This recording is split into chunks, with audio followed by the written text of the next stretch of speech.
the revolutionary ankle lock system, an integrated brace built into the boots, delivering unrivaled support, protecting ligaments from twists, tears, and trauma.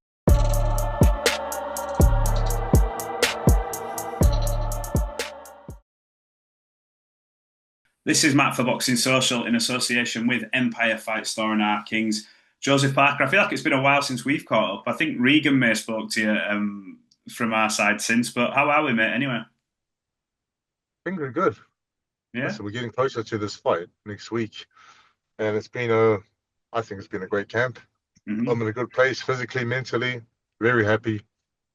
I'm looking forward just to going out there and putting on a good performance and enjoying myself. When this fight got made, I think everyone was in sort of agreement that this is an absolutely brilliant fight to make. But one of the first things that I think people were sort of saying is, does Joseph Parker not deserve his world title shot next? What's going on? Did it take you a while to sort of maybe get past that, or just go, you know what, I need to stay active, I need to stay busy. We've seen what happens when I have a long time out the ring. How did that sort of manifest itself for you?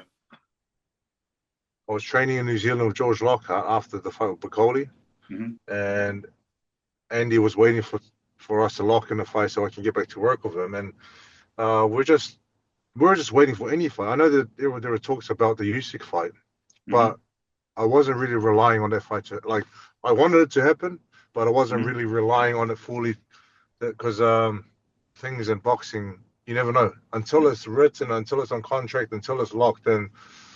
It's just words and it's just rumors, So I said to Frank Warren and the team, George Warren, David Higgins, Spencer Brown, I said, just get me any fight. And I've said this since the Bacoli fight, just get me any fight. So they offered Chisora, they offered Dave Allen, they offered someone else. I said, yes. And those all fell through. And then they offered me the Dubois fight end of the year. I said, yeah, too long out of the ring. Then they offered me Fabio Wardley. I said, lock it in. Anything, please, just get something done.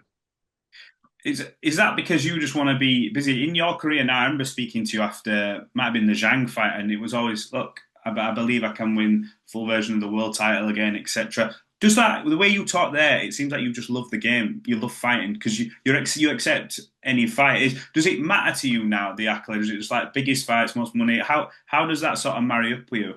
Yeah, you know what? The goal was like a year ago, before we locked in the fight with Dubois, we had a goal of fighting for the IBF world title, right? And then we pretty much got there, and then 2 days before the fight, Dubois got ill and pulled out. So then that sort of just changed the whole course of the goal that we had was to fight for championship of the world, which we're nearly there. And then now it's just fighting the best fighters you can get your hands on, going out there, putting on the best performance, smashing them, and moving on to the next. Like that, the goal now is just to go out there, fight, win, next, fight, win, next, fight, and then eventually you will get your chance to fight for the world title. But if you're gonna just wait for it, you're gonna keep waiting, and you never know when you're gonna get it. I see. I've seen your progression since obviously you've been with Andy Lee. I know it started with the Derek Chisora fights, but you've grown so much as I think as a fighter. When people were obviously we saw you for the Anthony Joshua fight, but then we've seen this resurgence in your career. How big of an impact is Andy Lee as trainer, teacher? He often gets branded and labelled a teacher, which is quite rare. I think he's one of probably the last remaining few in boxing who get called that now, really. But how sort of influential has he been for this part of your career? Very influential, very instrumental.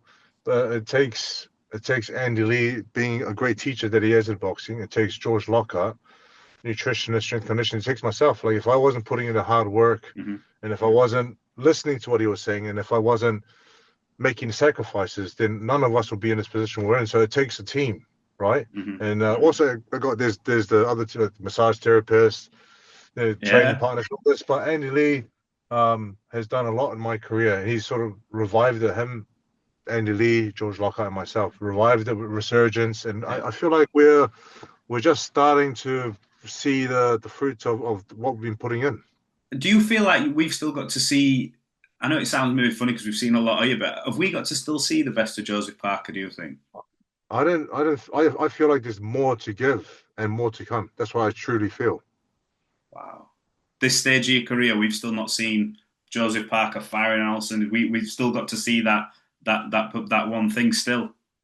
Yeah, I feel like with each fight, there's obviously the different opponents bring different challenges, and each fight you want to get better and better. But like I've learned along the way that there's so much more that you can do, but it just takes time.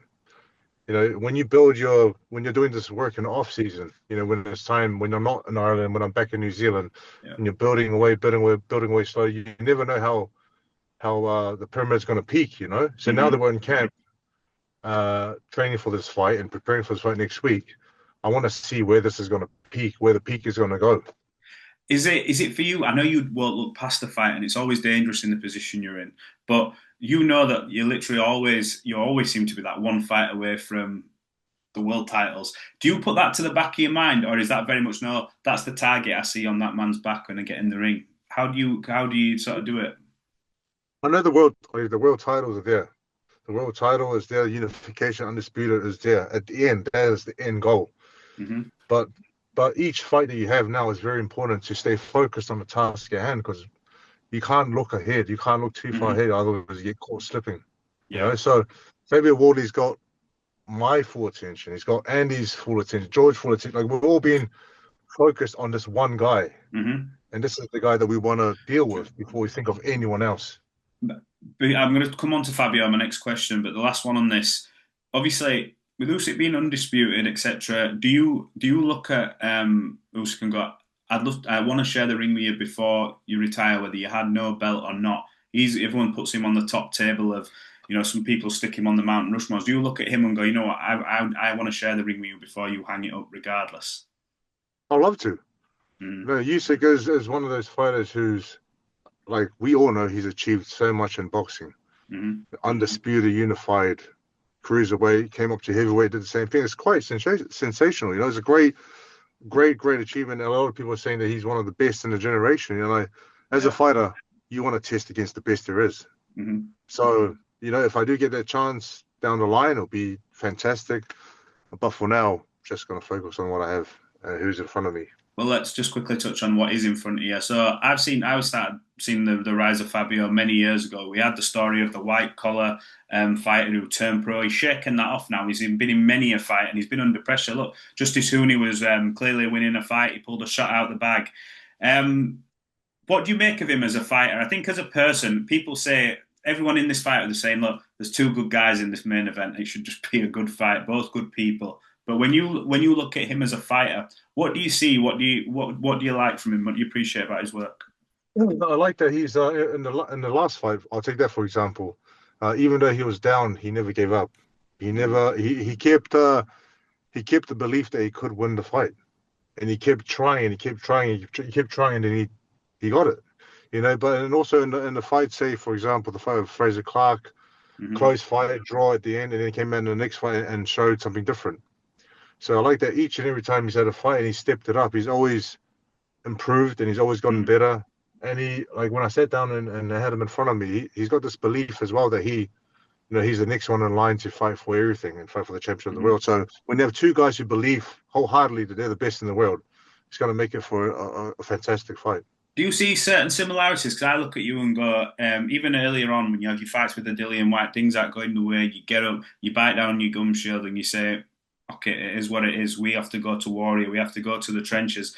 Do you look at him and see that similarity, knowing that, look, we could both go to deep waters here and it'll be a hell of a fight for the fans, and obviously you both back yourselves to do the business? No, I see a lot of similarities, and I do see someone who, and also he's got a good team behind him. He's got his goals. He knows what he wants to achieve in boxing. But I do feel, I know there's levels in this sport. I've been in this game for a while. I'm not saying being in the game longer makes you a better fighter, but I've seen it. I've seen a lot, and I've faced a lot, and I feel like I'm only getting better now.